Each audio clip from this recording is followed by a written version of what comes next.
Fidèles téléspectateurs, bonjour. Je suis votre humble servante Cassandra.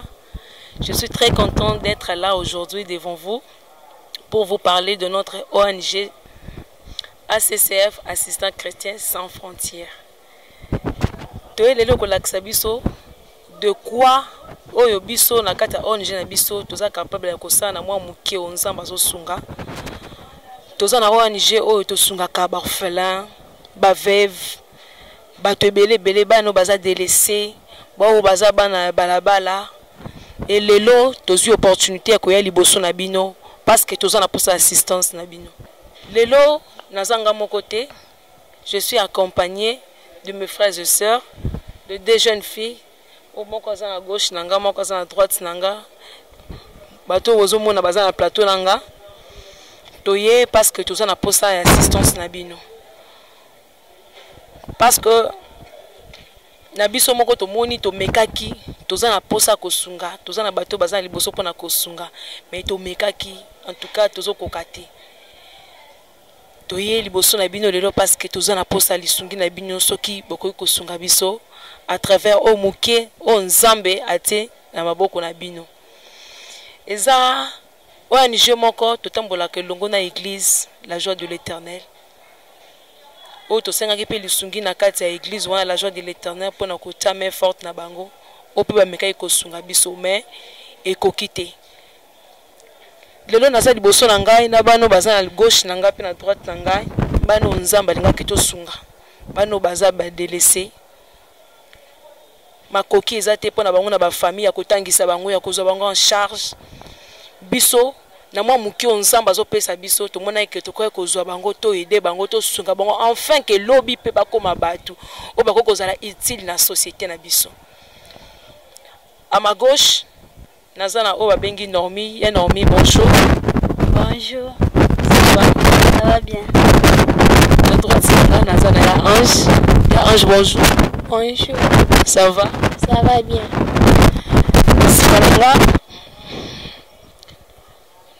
Comme je venais de le dire, bano bomoni na gauche pe na droite nanga, baza bana oyo église esunga ki bango. Elongola ki bango na balabala bazaki bana moko bazanga ki batako sunga.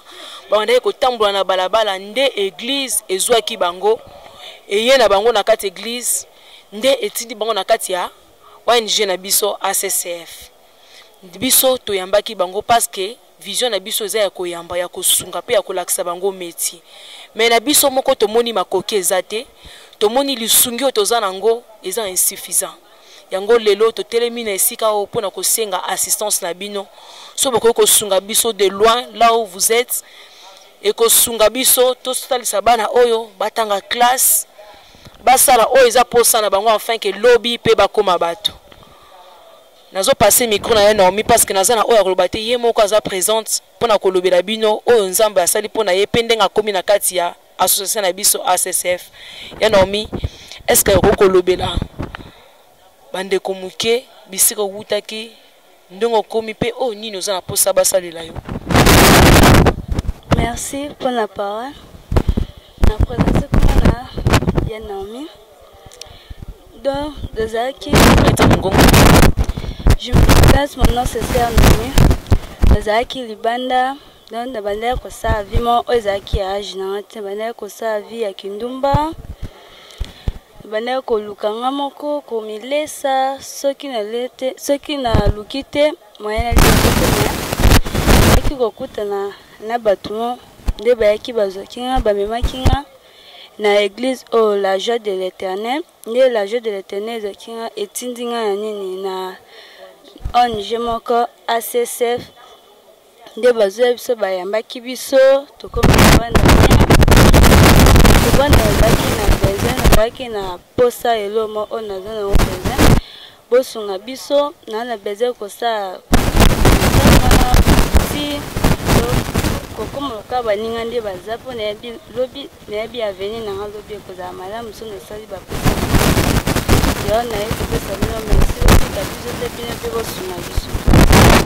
Merci beaucoup boti kolanda wana ya Naomi. Ndenga expliquer bina uti libanda abanda ko sala vie moko ezaki contre volonté na ye. oyo baparent na ye na ndako bazalaki na makoki ya kosunga ye te azalaki ye moko parent ye moko azomilesa ye moko azomilatisa nde église ezwaki bango ye Naomi ezwaki bango ekende na bango na église nde église etindi bango na kati ya association na biso en tout cas na kati ya association na biso toza na posa assistance na bino ka ndenge boucha tu aza auti koloba aza na posa lisungi na bino aza na posa tanga malamu aza na posa koma pe lokola baningo musu tomona na TV aza pe na posa kosala musala me makoki nde eza te soki bokosunga lokumu ekozonga pa nzambe nzambe akozanga te kopambola bino oui neti bouti koyoka pa Naomi na opase pe micro pa ya Ange ye paza eloko akoloba oyo akosenga na bino si possible. Parole kombo na nga sœur Ange naza pe kaka moko ya fi oyo auti koloba liboso na bino nga pe nazali kaka ndenge meno ye tobandeki kosala même vie na ye malgré baparent na nga bazali na baposibilité te yango wana etindaki nga na bima libanda mpona banda koluka mbongo nde koluka na nga mbongo nayaki kokutana na bato moko na église bazwaki ngai bamemi biso awa na la joie bamemi biso na ONG ACCF nde tokomaki wana bayambi biso tokomi kovanda wana donc tomoni ke tokomi na biso toza na biso bien na makambo nyonso mais façon tozalaki makoki vraiment eza penza te yango na osenga na bino bato bozolanda biso yango na osenga na bino bato bozolanda biso bosunga biso vraiment mpona biso moko tozokoka na biso te yango na osenga na oyo bino na kotanga me makoki vraiment na ONG eza vraiment te toza na posa bosunga so na école donc na makambo nyonso na besthétique donc na makambo nyonso toza na posa kotanga yango tosengi bosunga biso. Merci. Oui, merci. Très fidèle téléspectateur bouti kolanda bouti koyoka oyo bana baza ngo bosenga bazaka nga bango mibale te. J'espère que bolandi boyoki bana biso ONG ACCF eza na posa lisungi baza boyete baza ebele tokoka komema bango nyonso na émission te toza na posa lisungi na bino kande bouti yoka bouti koloba baza na posa kotanga baza na posa balia malamu baza na posa balata baza na posa kokende classe kasi makoki penza na lisungi obiso tozwi bango tozokoka te yango totelemi lelo na baitando ike na bino mpona kosenga lisungi na bino soki bokosunga biso soki bokosunga biso baza ebele ya basi ya mibali bazali baza pe bamosusu bamonani te parce que bake cours bake classe prochainement tokozwa occasion ya kozala biso nyonso na plateau mpona kolobela yango lisusu soki bokosunga biso ekozala mpenza une bonne chose nzambe akozanga te ya kopambola bino totravaillaka église radio de l'éternel ezangaka pete na kosunga biso na mokio bango bazwaka mpona kosoutenir biso kasi yango eza insuffisant yango tosengi na bino soki bokosunga biso ekozala lipamboli mpe lokumu ekozonga pa nzambe aza na nsima na nga mama Daniela aza na likambo koloba soki okokomplete. Bonjour nos bien-aimés, vous qui nous suivez partout ailleurs. Nous sommes une association non gouvernementale dénommée ACCF, Assistants Chrétiens sans frontières. Nous sommes ici dans le but, nous sommes entourés par nos sœurs que l'Église a pris en charge. Ces enfants, nous nous occupons des enfants délaissés, les enfants de la rue, les orphelins et les veuves. Ces enfants que vous venez de suivre tout à l'heure, ce sont les enfants que l'Église a pris en charge. Et quand l'Église avait pris ces enfants en charge, l'Église les avait orientés vers l'ONG ACCF pour la prise en charge et la suivi de ces enfants. Ces enfants sont venus à l'Église et l'Église nous a donné mandat. Et on les a pris et on les a orientés chacun selon son niveau d'études. On les a fait inscrire. Ces enfants que vous avez vus sont en train d'étudier. Et ils sont supportés par l'ONG ACCF, Assistants Chrétiens sans frontières. Et nous sommes butés à une difficulté parce que avec notre ONG, nous sommes butés à un problème financier.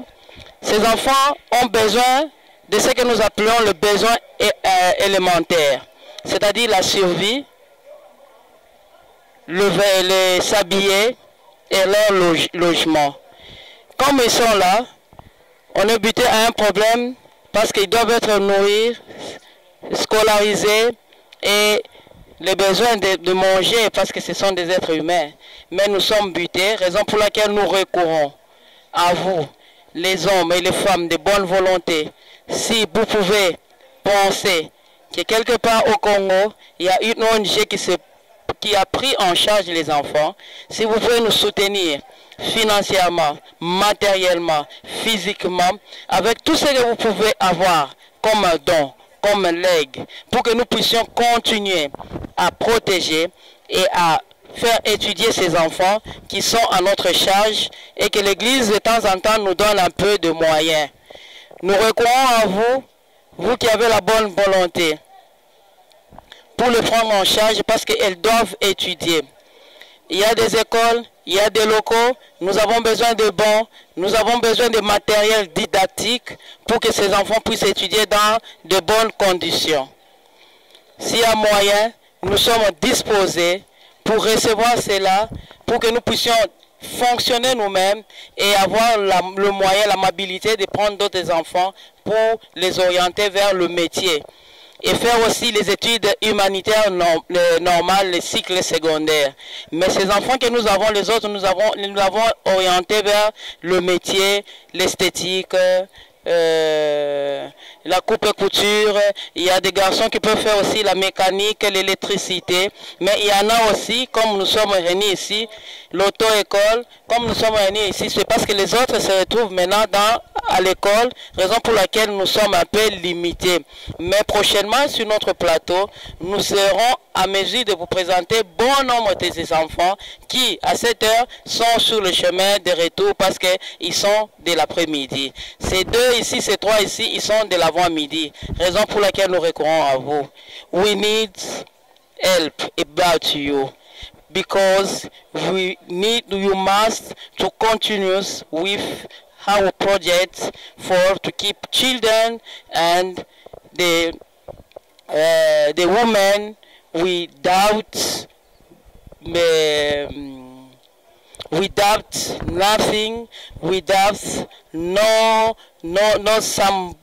someone to keep her. We need help. I think that Dieu vous bénira pour ça. Merci beaucoup. Oui, très chers téléspectateurs, nous sommes arrivés à la fin de notre émission. Comme vous venez d'écouter, notre pasteur Daniela vient de vous expliquer, nous avons besoin de votre aide, nous avons besoin de votre soutien. Cela nous fera du bien et l'Éternel Dieu ne manquera pas de vous bénir. Que Dieu vous bénisse.